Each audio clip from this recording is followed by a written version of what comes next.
ఇక్కడ just sir ఎప్పుడు చూసినా ఇద్దరు అమ్మాయిల మధ్య బుక్ అయిపోయే క్యారెక్టర్స్ చేస్తున్నారండి సార్. సార్ ఇది ఒక మిస్కన్సెప్షన్ ఉందండి, నేను అది దూరం చేద్దాం అనుకుంటున్నాను. నేను ఇద్దరు హీరోయిన్లతో చేసిన ఒకే ఒక సినిమా కృష్ణాజిలే అండి, ముగ్గురు హీరోయిన్లు.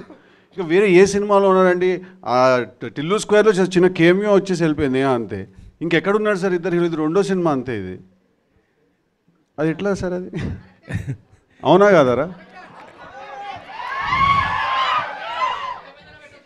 కానీ ఇందులో కొద్దిగా రొమాన్స్ డోస్ ఎక్కువ పెంచినట్టున్నారు సార్. రొమాన్స్ ఎక్కువ చేసినట్టున్నారు. లవ్ స్టోరీ కదా, ఇంకా రొమాన్స్ ఉంటుంది కదా సార్. రొమాన్స్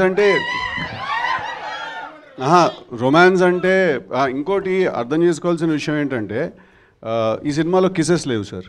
ఓకే, ఈ సినిమాలో అట్లా ఫీల్ కాకండి రా. ట్రైలర్లో మాత్రం ఏముంది? ఏం లేదు. ఈ సినిమాకి first in the very beginning of the film నేను ఫస్ట్ నీర్జాకి నేను ఈ కథ విన్నప్పుడు ఈ సినిమా చేయాలని డెసిషన్ తీసుకుని వెంటనే the first thing I told Neerja is that ఈ సినిమాలో మనం లెట్స్ అవాయిడ్ ఆల్ కిసెస్. కానీ మీరు ప్రీ ఇంటర్వెల్ టైంకి ఒక కిస్ ఒక ఇంటిమేసి ఏం లేకపోయినా కూడా మీకు దానికంటే చాలా ఎక్కువ ఫీలింగ్ ఒకటి జనరేట్ అవుతుంది మీకు.